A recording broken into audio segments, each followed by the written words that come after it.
ప్రభుత్వంలో కూడా మొత్తం డేటా తీసుకున్న తర్వాత మెడికల్ కాస్ట్ ఎట్ట తగ్గించాలని ఆలోచిస్తున్నాం.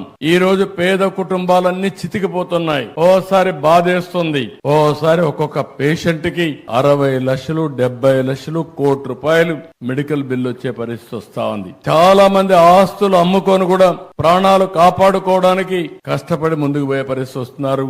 ఓసారి బతుకుతున్నారు, ఒకసారి చనిపోతున్నారు. కానీ చనిపోయిన తర్వాత ఆ ఫ్యామిలీని చూస్తే ఫైనాన్షియల్ గా చితికిపోయే పరిస్థితికి వస్తున్నారు. ఇవన్నీ దృష్టిలో పెట్టుకుని ఎలాంటి మెకానిజం మనం తీసుకురాగలుగుతాం, పేదవాళ్ళ ఆరోగ్యాన్ని ఏ విధంగా కాపాడుతాం, అందరికీ ఆరోగ్య ఖర్చుల్ని ఏ విధంగా తగ్గించగలుగుతామో దీనిపైన మేధావులందరూ ఆలోచించాల్సిన అవసరం ఉంది.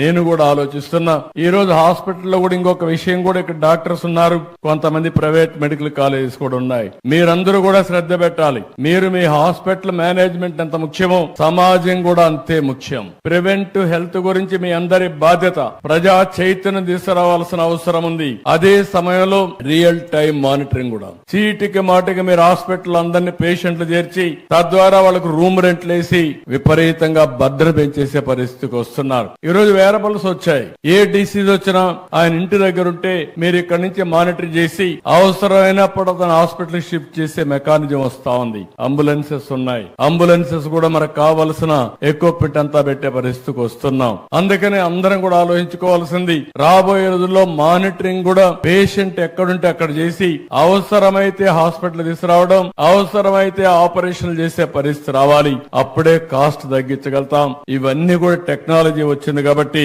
మనం సమర్థవంతంగా చేసే పరిస్థితి వస్తుందని చెప్పి కూడా నేను మీకు తెలియజేస్తున్నా.